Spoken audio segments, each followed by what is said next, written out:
Good evening there, everybody. What is happening? Hopefully, you all are having a wonderful day today. So, when it comes down to it, I thought, of course, that I would talk about this little video and this conversation that I found to be very particularly interesting. And this, of course, is going to be a conversation most recently over Mr. Saul Canelo Alvarez. And I'm not really quite sure what I'm going to label or title this video, but it's more than likely either going to be one of the two. Talking purely about Canelo Alvarez's next potential fight, at least for what is rumored. And then, of course, overall, also talking about this video released by that Mr. DontaesBoxingNation right here. And of course, DontaesBoxingNation, the title says, is that Canelo Alvarez is the most overrated boxer of all time.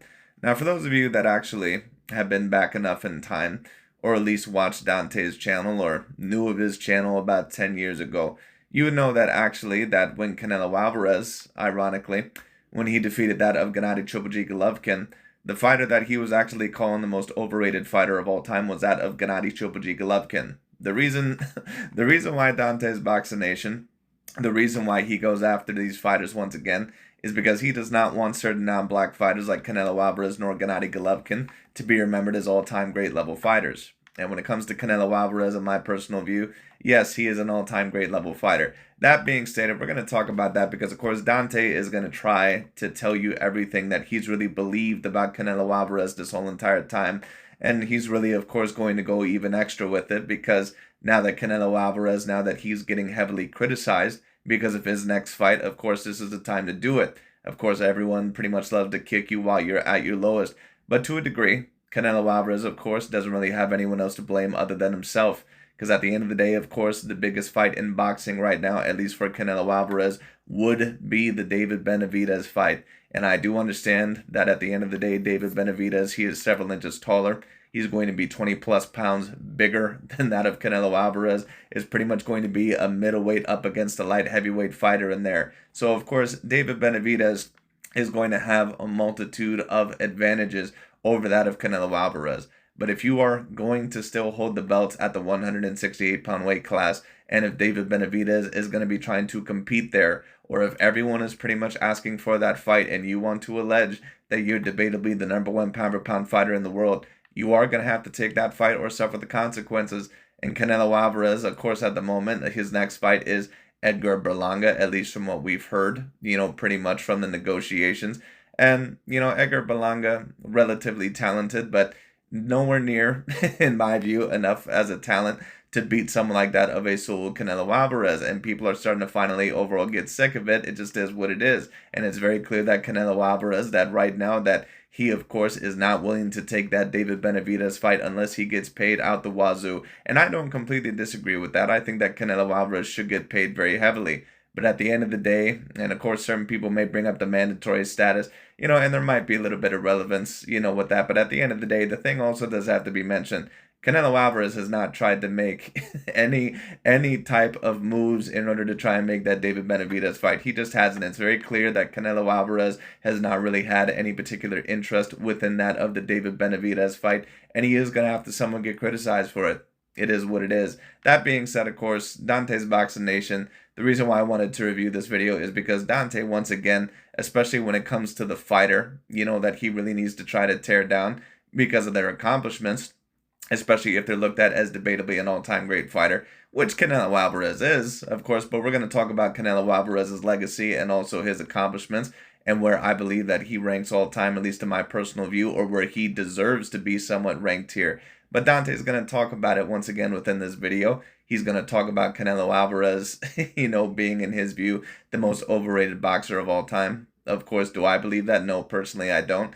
If you're asking me who do I believe is the most overrated boxer of all time, I think you're talking about certain fighters like Mike Tyson. I think you're talking about fighters like Bernard Hopkins.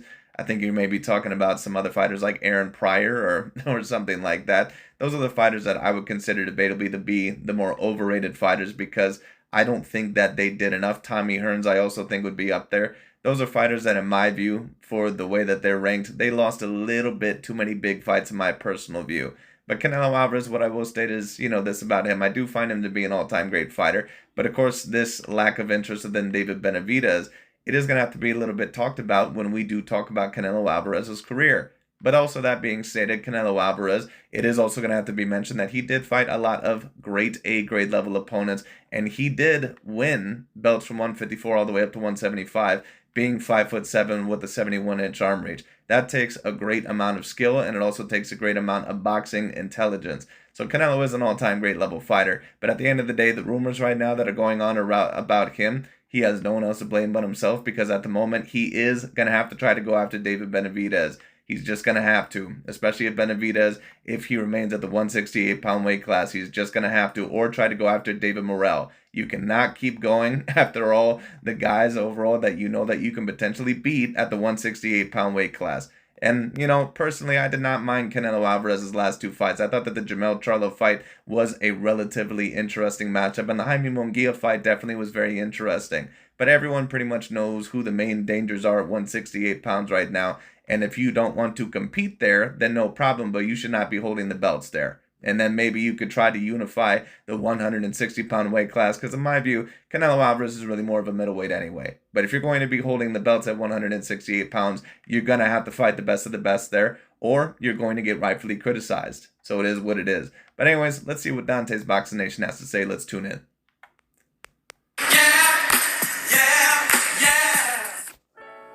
Dante's Boxing Nation, what's going on, guys? So Canelo Alvarez, he continues to prove that he is the most overrated boxer of all time. Have any of you guys ever noticed, no one ever says, I want to be the next Canelo. No one ever says, you never hear old media say, oh, well, this guy or that guy, he might be the next Canelo. Well, actually, Mr. Dante's Boxing Nation, because your memory either seems to be short or you're being very disingenuous, Gervonta Tank Davis actually stated that he was the Canelo Alvarez of his weight class, which of course meant what? That I'm the best and the most skilled fighter of my surrounding weight classes, just like Canelo is for his. But Dante didn't like that, and then that's when he had to throw Gervonta Tank Davis under the bus and pull his regular "you're just trying to appease the race fans" routine. That's basically when he had to try to do that bullshit. So once again, when it comes down to it, you know, actually there has been people stating that they believe that Canelo was the best fighter in the world. Devin Haney has stated it. Gervonta Tank Davis has stated it. The Charlo brothers have stated it. Other fighters have stated it. Even black fighters that Dante's Boxing Nation tries to put over Canelo Alvarez. But Dante will not accept that answer. Always hear people saying that this guy is the next Floyd Mayweather. We will always hear people compare. Right, but Dante's Boxing Nation, here's the thing that we have to talk about. You say that Floyd Mayweather Jr. is debatably the greatest of all time. So when you say overall that Canelo Alvarez, that he's not Floyd Mayweather Jr., well, how many fighters are really Floyd Mayweather Jr.? And Dante's Boxing Nation doesn't really understand it, but he's actually giving Canelo Alvarez a compliment. And what he's basically stating is that Canelo Alvarez is closer to the Floyd Mayweather Jr. level overall than what he's really trying overall to lead on. You know, now, I don't believe that Canelo Alvarez is quite what Floyd Mayweather Jr. was either. But Canelo Alvarez, in my view, once again, when you talk about the all-time great ranking, he's within my top 30 to top 20 of all time. In my view, Canelo Alvarez, he has to be above fighters like Sugar Shane Mosley and Thomas Hearns and Miguel Cotto and Oscar De La Hoya. He has to be above guys like that, because those guys overall, they lost some of their bigger A-grade level fights, even though they won some of their A-grade level fights as well. But they just lost too many of their bigger fights. Canelo Alvarez, in my view, probably is more skilled than all those guys as well, in my personal view. So the level that I would put Canelo Alvarez on, I would put him on the Andre Ward, Bernard Hopkins, Joe Calzaghe, some of the other guys up there maybe that I'm not mentioning, maybe even a marvelous Marvin Hagler.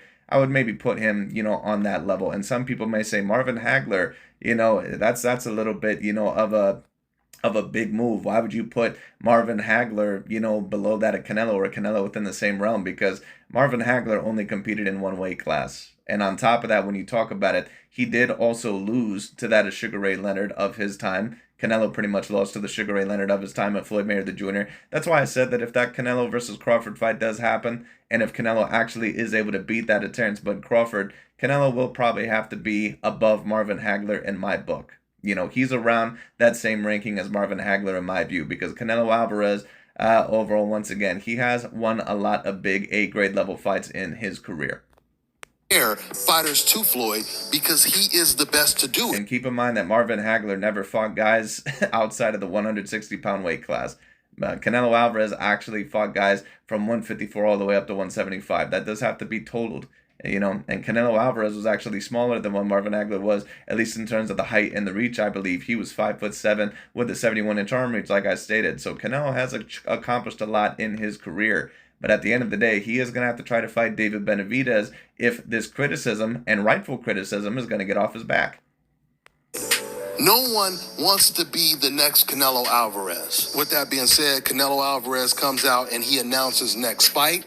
He's fighting against Edgar Berlanga. Now, believe it or not, Edgar Berlanga was not Canelo's first choice. He was actually... And Edgar Berlanga, in my view, is not a good fight at all. It's not a good fight at all. And I understand that Canelo and, some of the fans will try to propose it as, well, Edgar Berlanga, he's Puerto Rican, and they're going to make the Mexico versus Puerto Rico thing and blah, blah, blah. Listen, what I'll state is this. You could sell Jermell Charlo as an A- level fight. You also could sell the Jaime Munguia fight as an A- level fight, because Jermell Charlo was looked at as a lot of people, not in my personal view, but, by a lot of people as a top 10 pound-for-pound fighter. And on top of that, Canelo is not really a natural 168-pounder anyway. So the Jermell Charlo fight, in my view, was somewhat of a decent fight, And the Jaime Munguia fight, of course, was interesting because both of those guys are Mexican fighters. Munguia has been a legitimate champion before. And on top of that, Munguia is very powerful. He's a guy that's a little bit inexperienced and a little bit rough around the edges. But he was going to be a decent amount bigger than Canelo. And, of course, Canelo was able to beat him. So, of course, that win also does have to go as another feather in his cap as beating another A-grade level fighter. But Edgar Berlanga is not an A-grade level fighter. Now, if I was DontaesBoxingNation here or something, and if I was a mega fan of Canelo, and if I wanted to try and convince people, I could state all this bullshit about, how Edgar Berlanga is bigger and more powerful, and, overall Canelo's getting older, and, Canelo is facing all these unique styles, like what Dante tries to do whenever Gervonta Tank Davis fights these straightforward or one-dimensional Latino fighters. But, when it comes down to the overall, once again, if we're going to be honest and logical, this is not a good fight. Because Edgar Berlanga, once again, and I don't care how many people try to push the Mexico versus Puerto Rico angle, Edgar Berlanga is not an A-grade level fighter. He's not even on the level of a Jaime Munguia or a Jermell Charlo. He is just not. In serious negotiations with Chris Eubank. That wasn't a rumor. People thought that maybe that was just talks. No, they were actually in negotiations until Chris Eubank, he turned down the fight because he wanted more money. That's why Canelo is now fighting Berlanga. Canelo has 2 losses on his record. He never avenged any of those losses. Not only did he get dominated by Bivol. Well, I believe that Canelo actually wanted a rematch with Floyd Mayweather Jr. one time, but I think that Floyd just believed that there wasn't really any particular reason for him to take that rematch. And, for a considerable reason, because Floyd Mayweather Jr. was able to dominate that match. Now, when it talks about Dimitri Bivol, I also have to talk about this because personally, I don't mind the fact that Canelo did not take that rematch against Bivol because he was really never supposed to be in the ring with someone like that in the first place. Canelo, like I said, he's not even a natural 168-pounder. He's a guy that's 5'7" with a 71-inch arm reach, and he was facing somebody that probably had about a 74-inch arm reach, and a guy that was around 6 foot and a light heavyweight fighter. He was really never supposed to win that fight in the first place. But the fact that he was as competitive against Dimitri Bivol as what he was shows you the skill set that Canelo Alvarez has for his size. But, it is what it is. But, personally, I actually don't think that it was the worst idea of turning down, the Bivol rematch at 168, because if Bivol beats you at 168 pounds, that's going to limit a lot more of your options when it comes down to it, and it's pretty much going to end your career. And, on top of that, I'm also not a advocate of fighters after they lose a fight dominantly always taking an immediate rematch. I also said the same thing with Deontay Wilder after Tyson Fury pretty much whooped his ass. But, of course, Wilder and his fan base, they were very stubborn and, somewhat understandably so. But, of course, the result did not end up much different.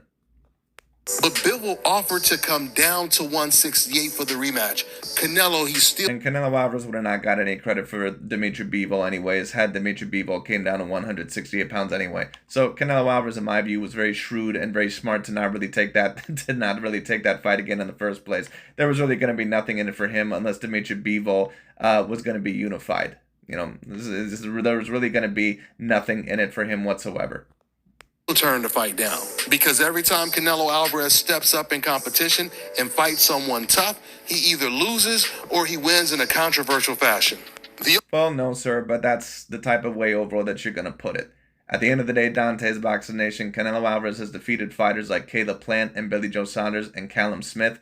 Yes, those guys were Caucasian fighters, but they were A- level Caucasian fighters. He's defeated Jaime Munguia. He defeated Jermell Charlo, and they were more similar in size than what people try to pretend that they weren't overall. And Jermell Charlo, remember, according to Dante, he was a guy that was deserving of a debatable top 5 pound for pound spot. You notice how all of a sudden he never says that anymore ever since Canelo whooped his ass. But it is what it is. You know, Canelo also was able to beat Cotto when he was, you know, the, I believe, WBC middleweight champion of the world, you know, in that weight class. He was able to get Gennady Golovkin in the rematch. I do believe that he lost the first fight against Golovkin, but I also thought that he won the second fight against Golovkin. And Dante will tell you that himself about 10 years ago when Gennady Golovkin was the main threat and the main target. But now he's going to sit here and tell you that Gennady should have won that fight because Gennady's not a concern anymore. He's already taken care of. He's already out of the equation. But he needs Canelo Alvarez to go down. You know, so once again, that's what he'll tell you. You know, part of Dante's snake-ass politics. You know, but it is what it is. And, of course, he was able to get the decision over Lara. You know, a very close fight that could have went either way. But Canelo ended up getting it. It is what it is. You know, and then, of course, there's other fights out there. Sergey the Crusher Kovalev and some other fights that I'm not mentioning. Canelo definitely has a great legacy. You know, now that being stated, has there been some fights that maybe you could debate could have went either way, or that maybe he could have lost more? You could debate it. You could maybe debate it against Lara if you wanted to. In my personal view, it was a fight that could have went either way. Lara maybe could have threw a little bit more, and of course Canelo did not handle the footwork nor the boxing ability of Lara very well in that fight, but of course he was not at his absolute peak yet, I believe, as a fighter. But Canelo Alvarez, he definitely has a great legacy. But if we're going to talk about these standards overall about, oh, well, he had a controversial win, blah, blah, blah, over this, well, we need to start then talking about overall Andre SOG Ward about in the biggest fight of his career against Sergey the Crusher Kovalev. You know, he debatably lost that first fight against Kovalev, but he's not going to mention that. You know, we have to talk about how all of a sudden so many people overall think that Devin Haney, when he beat Lomachenko, that it was quote-unquote controversial. Then all of a sudden we have to talk about that. But Dante's not willing to talk about that with his favorite black fighters. He only wants to talk about it with the fighters that he needs to tear down. Only time we see Canelo Alvarez put on a good performance or even a decent performance. Or Sugar Ray Leonard, for example, because many people think the Marvin Hagler loss was controversial, or the Marvin Hagler win was controversial. I personally don't think it was, you know, but many other people do. So then all of a sudden we have to count it. And then, of course, there was the Tommy Hearns rematch, where in my view, Tommy Hearns really should have won that fight. It was a terrible draw scorecard. You know, all of a sudden we have to talk about that. But Dante's not going to talk about that. Is when he's fighting against weaker opposition, like Munguia or Berlanga. Oh, and we can't. But Munguia is not really weaker opposition. But the thing is with Munguia is that he also was not on the level of a Gennady Golovkin or a Floyd Mayweather or that of a Dimitri Bivol. And yes, you know, that is true. But Canelo Alvarez was able to beat the counterpart of his day, you know, of course, when he needed to. And that was going to be that of Gennady Triple G Golovkin. And he beat many other A-grade level fighters as well. Was he able to beat Floyd Mayweather Jr.? No, he wasn't. Was he able to beat that of Dimitri Bivol? No, he wasn't. But at the end of the day, he was he was never really supposed to beat Dimitri Bivol really in that of the first place. Now, one could state maybe that he was supposed to kind of beat Floyd Mayweather Jr. And you can maybe state that because, of course, of his size.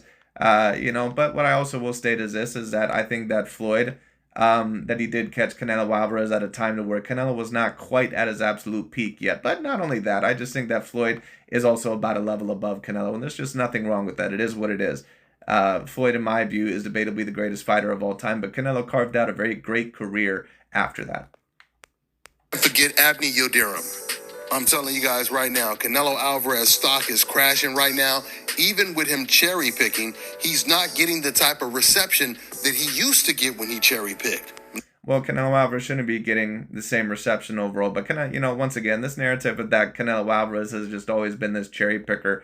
No, once again, Canelo Alvarez is, he's fought the likes overall of Lara, Austin Trout, Danny Jacobs, Jermell Charlo, Miguel Cotto, Jaime Munguia. You know, overall, he's fought that as Sergey the Crusher Kovalev, Callum Smith, Billy Joe Saunders, Caleb Plant. Canelo Alvarez has way more than enough on his resume to prove that he's an all-time great level fighter and that he deserves to be mentioned with some of the greatest and some of the best within the history of the sport. But at the end of the day, once again, that does not change the fact that when you are looked at as one of the top guys in the sport, and Canelo Alvarez right now is within my top 4 pound for pound, But at the end of the day, you are going to have to take some of those bigger fights within the weight classes or within those divisions if you still hold the belts. It just is what it is. And right now, the two biggest threats within that weight class is David Morrell and David Benavidez. And Canelo hasn't really talked about fighting either of them. No one cares about this fight, and no one wants to see it.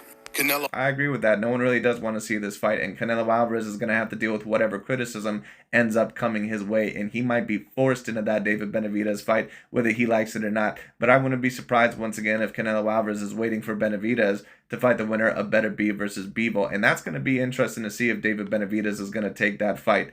Because if he ends up facing the potential winner of that fight, especially if it's to Better Beef, David Benavidez may never be the same fighter again after that.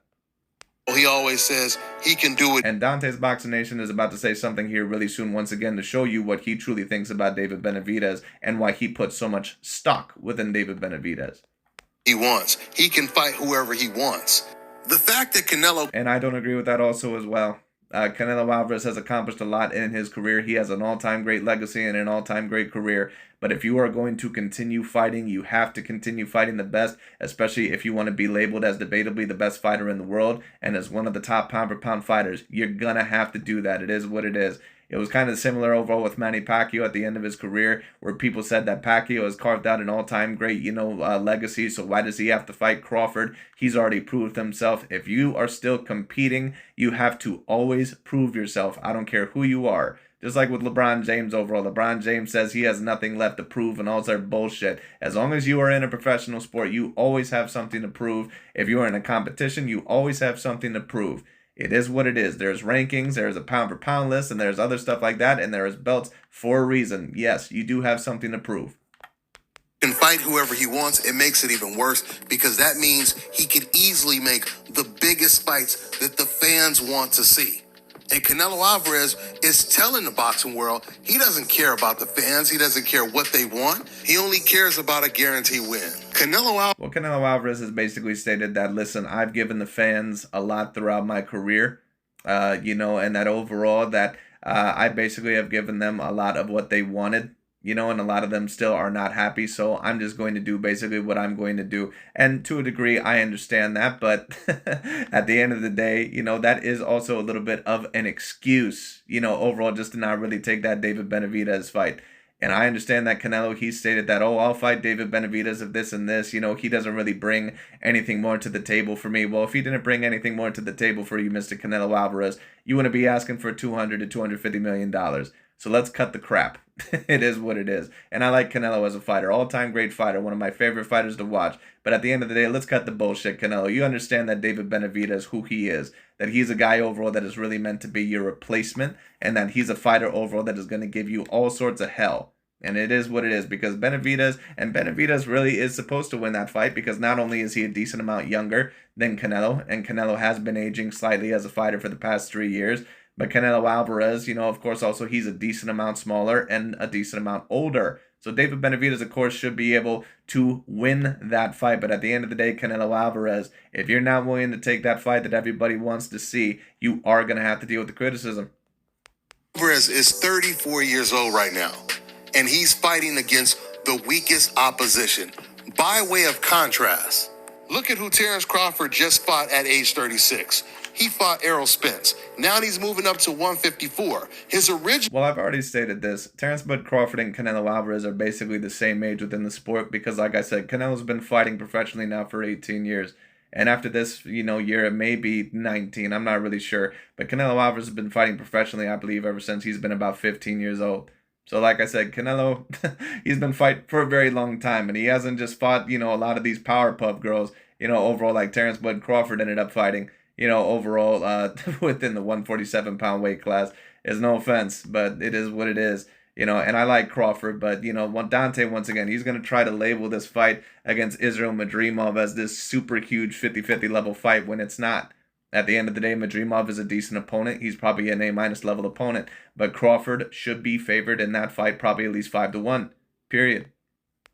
No plan was to move up to 154 and fight Jamel Charlo. when Jermell Charlo was the man and still considered pound for pound one of the best fighters in the world. And let's not forget, Terrence Bud Crawford right now could be fighting the elite black fighter within that of 147, Jaron Butzenis, but he's not doing that. He's going up to 154 to fight Israel Madrimov. Now, I don't have a problem with that overall, once again, because he pretty much proved everything that he needed to there. But like I said, if Terrence Crawford was not a black fighter, all he would be stating is how he's not facing Jaron Butzenis and now he's going up to 154 on the European tour. Now that he's out and he lost to Canelo Alvarez, Terrence Crawford, he's going after all of the most dangerous fighters at 154. He wanted Tim Tszyu.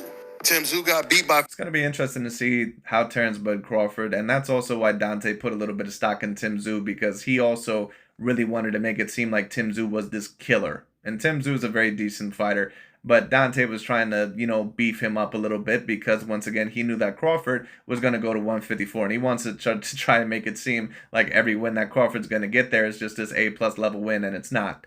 It is what it is. But Crawford is a great fighter, and I hope that he has the opportunity to unify the 154-pound weight class. We'll see overall how long that potentially takes him, but we'll see. Fundora, so then Crawford wanted Fundora. Fundora, he didn't want the smoke, so now Crawford is going against the other champion, Israel Madrimov. Let's be realistic. Let's be really, really honest about this situation and look at the dichotomy. If it was Floyd Mayweather, Terrence Crawford, Gervonta Tank Davis, Shakur Stevenson, even a Devin Haney, if David Benavidez was in their division, they would all be going after him aggressively. They would be pushing for the fight harder than Benavidez would be pushing for it. Because we know... Now, DontaesBoxingNation just said something very interesting there. And what he basically stated is that they would be pushing for that fight harder than what David Benavidez would be pushing harder for that fight. And what he's basically stating there is because David Benavidez is a limited fighter, and I don't take a look at him as that great of a fighter. Once again, that's why they're putting so much stock within David Benavidez. They know that David Benavidez is not going to be a long-term threat. They realize that David Benavidez, that if he beats Canelo Alvarez, that he's pretty much going to be taken care of at the light heavyweight class. So they're not really worried about David Benavidez. That's why they pump him up so much, because they realize that David Benavidez, that as soon as he more than likely faces someone his own size that is an actual A-grade caliber fighter that can handle his athleticism, he more than likely is going to get taught a lesson. So once again, that's the reason overall why they put so much stock within that of David Benavidez. But they don't put stock within guys like Lomachenko or Usyk or Fury or Inoue or Canelo Alvarez. They're not going to do that because they realize that those fighters are the best throughout a multitude of weight divisions, at least for a certain amount of time. So once again, that's the reason why they won't do that. Because if you're looked at as the best fighter throughout a certain amount of weight divisions, through a certain amount of time, what that could mean is that you're debatably the number one pound-for-pound fighter of your sport. And what that would have to mean also is that you're debatably an all-time grade level fighter. DontaesBoxingNation can't have that. When it came to Floyd Mayweather, when it comes to Gervonta Tank Davis, they made it... And I don't understand this narrative overall about how Gervonta Tank Davis would be chasing all these guys. What fighter has Gervonta Tank Davis really ever chased when they were looked at their best? It's no offense. But when Lomachenko was looked at as debatably the number one pound-for-pound fighter several years ago, overall, he never really talked about fighting Vasily Lomachenko. In fact, he pretty much was pissing his pants every time Lomachenko was ever mentioned. He didn't chase after Teofimo Lopez. He didn't chase after Josh Taylor. He didn't chase after Regis Prograis. He didn't chase after Shakur Stevenson overall, nor that of a Devin Haney. So where are these narratives coming from that Gervonta Tank Davis overall would chase these guys? How do we know that? Gervonta's not chasing anybody that is looked at as a pound-for-pound guy. Career off of beating Mexican fighters, aggressive Mexican fighters that come forward. That style is tailor-made. Not saying it would have been an easy fight. Well, this also needs to be discussed. David Benavidez is several inches taller than Canelo Alvarez and also about 20-plus pounds bigger. So this is not just going to be a regular fight for Canelo Alvarez. And Dante, more than likely, is going to try to compare the Israel Madrimov situation to the Canelo versus David Benavidez situation. It's not really anything similar. The only way that you would really be able to compare that is if Terrence Bud Crawford, for example, fought someone like that of a Janibek. That would really be the only way you could compare that. But without a doubt, they would all be looking... Or like that of a Canelo Alvarez. ...their chops for a David Benavidez fight. So why doesn't Canelo Alvarez feel the same way? Because he knows that he's a limited fighter.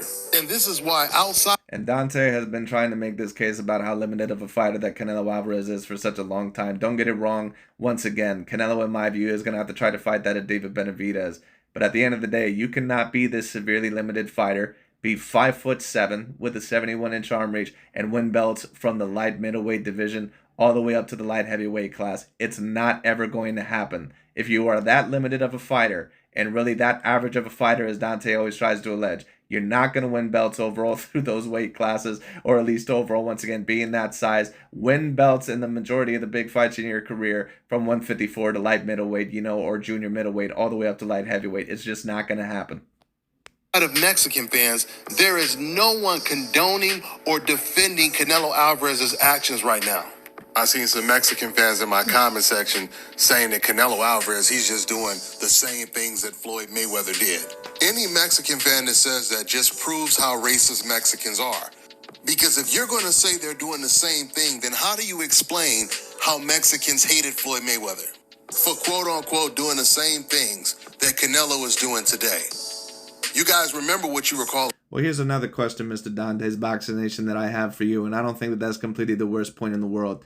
But if you're allegedly not this racist, Mr. Dante's Boxing Nation, why are you always on the ass of a Tyson Fury or a Canelo Alvarez or an Inoue or someone else like that for allegedly not taking a fight or ducking a certain fight? But then when it comes to Gervonta Tank Davis not fighting Shakur Stevenson or not fighting Devin Haney, or when it comes to Crawford at one point in time turning down the Sean Porter fight, you always have to make excuses for them. Or Deontay Wilder potentially turning down a fight. There's nowhere near the same energy. It's very obvious that Dante's Boxing Nation, of course, he's a racist as well, and that he's very racially motivated. But of course, anyone that once again has intellect can clearly see that for themselves. But at the end of the day, that doesn't mean that as people, if we're going to be logical and objective commentators, that we get into our fanboy stage and that we do this shit overall to where we state, oh, well, just because this guy did it means it's okay to do it. No, we have to keep the same standards across the board. And at the end of the day, if Canelo Alvarez is not going to fight David Benavidez nor that of David Morrell, he is going to have to get criticized. Floyd, you was calling him gay weather. You were calling him all kind of stuff. So where's the names for Canelo now? They're doing the same things, right?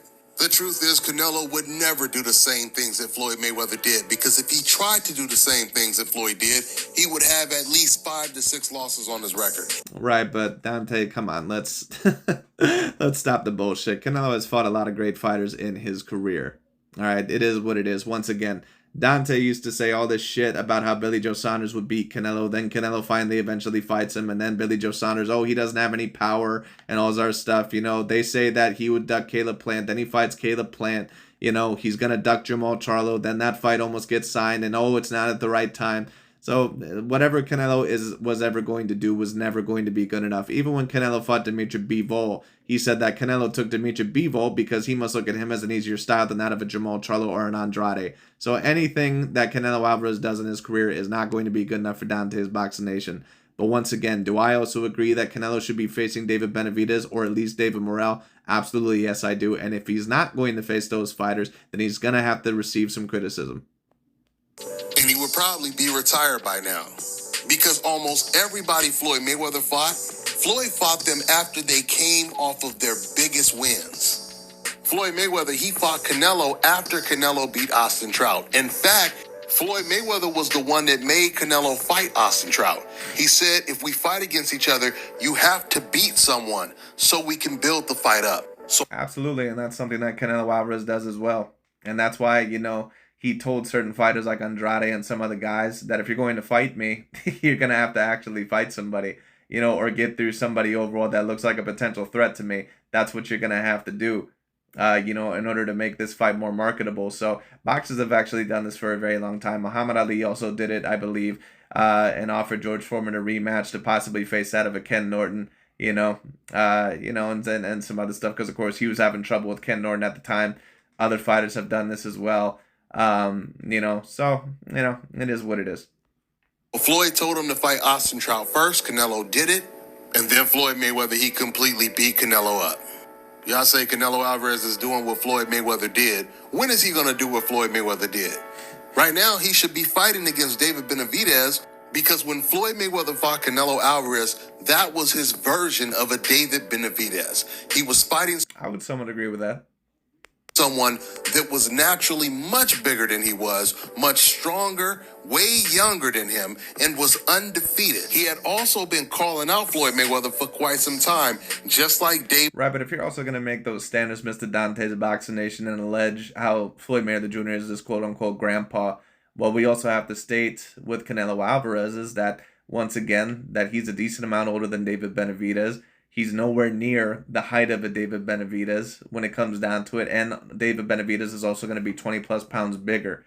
Now, of course, once again, if Canelo loses that fight, what it would probably mean is that he's not on the level of a Floyd Mayweather Jr. Right, but he doesn't have to be on the level of a Floyd Mayweather Jr. to be remembered as an all-time great level fighter. Dante's Boxing Nation is only comparing Canelo Alvarez to Floyd Mayweather Jr. He's not really comparing him to other fighters. So that already tells you, once again, you know, the level that he actually believes that he's on, because he doesn't mention any other fighters when it comes to Canelo.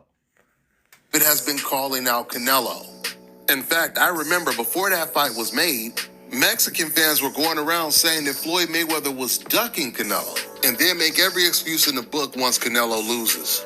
Canelo has been moving like this his entire career. A fighter that tests. Canelo Alvarez has fought a lot of A-grade fighters throughout his career. But there has been certain moves, of course, that Canelo that he is going to have to be remembered for. He did not appear super excited for the Demetrius Andrade fight, and he did appear to slip around that fight, you know. But I can somewhat understand that even to a degree, because Andrade, it's no offense against him, but the man overall basically, you know, had no champions on. I mean, it's not even basically. The man had no former champions even on his resume. He had no current champions on his resume, no former champions on his resume. You know, and Andrade was always going to be a very tricky style because of the way that he moved. And I think that Canelo took a look at that and he said that this dude, that, you know, he's a little bit too risky overall for the amount of reward that I'm going to get, you know. But Canelo, once again, he's a guy overall that's tried to make a lot of the biggest fights out there. And to his credit, he has made a lot of the biggest fights out there. But that doesn't mean overall that once that stops happening, that you can just rely on what you did pretty much for the past decade overall to not take some of the biggest fights in your career. You're going to have to do it. Positive for steroids, has 2 losses on his record, got completely dominated, never avenged any of the losses, and today he's fighting against the weakest opposition. And that's the guy that's representing Mexico. Well, Canelo Alvarez fought a Jaime Munguia. That was a very game opponent. And he also fought Jermell Charlo, that according to you, Mr. Dante's Boxing Nation, should have been ranked within the top 5 pound for pound. Now, of course, Jermell Charlo was coming up 2 weight divisions. But at the end of the day, Jermell Charlo is about 6 foot and a guy with a 70-something inch arm reach. He's a guy that really should be fighting at 160. Canelo also should really be fighting at 160 pounds. Now, of course, the weight, because Canelo had already been accustomed to that weight, and the size, of course, it has to be a factor. And we can't just count that fight as if it was just another regular 168-pound fight. But the size was not as much of a factor as what people overall try to say that it is. But Dante overall, once again, he's going to try to make it seem like that. But that shows you overall, once again, the caliber that he truly thought that Canelo and Charlo were on in terms of what they were. Because, you know, he knew damn well that Jermell Charlo, that neither Charlo brother was on the same caliber as a Canelo. He knew that. He just talks a lot of shit. This is one of the reasons why the Mexican greats, they're so quiet about this subject, because they're basically saying, if you ain't got nothing nice to say, don't say nothing at all, especially when it... Well, I'm not really quite sure about that. I think a lot of the Mexican greats actually have gotten after Canelo Alvarez in recent years. Marquez, of course, has always gone after Canelo Alvarez, but something is up with Marquez with Canelo Alvarez. I don't know if Canelo Alvarez fucked his wife or something like that, but like something's fucking up with Marquez when it comes to Canelo, because that dude, he fucking hates that man. Like, I don't know exactly overall, like, what the hell happened, but, you know, Marquez does not like Canelo Alvarez, you know, but other certain fighters, you know, they have criticized the fact that Canelo has not fought that of David Benavidez. Comes to another Mexican fighter. With that being said, I'm going to wrap this video up. That's all I got for now, guys. I'm on to the next one. But that pretty much overall is about it for this video. But I do agree with some of the criticisms that Dante's Boxing Nation has to say. Once again, do I believe that Canelo Alvarez, that he's debatably the most overrated fighter of all time? No, I don't. But Dante, we all know that he's very racially motivated, so we all know that he's going to try to chime that in there. That being said, Canelo is going to have to try to go after either David Benavidez or David Morrell, or he's going to get criticized by that of the public and the rankings, and deservedly so. You can't be looked at as one of the top 4 pound-for-pound fighters in the world and not fight some of the guys that people are calling for that clearly are debatably the most talented or best in that division. So we'll see what Canelo Alvarez does. But anyways, that pretty much is about it for today. Thank you all so much for watching. I'll talk to you all later, and we'll see where this goes.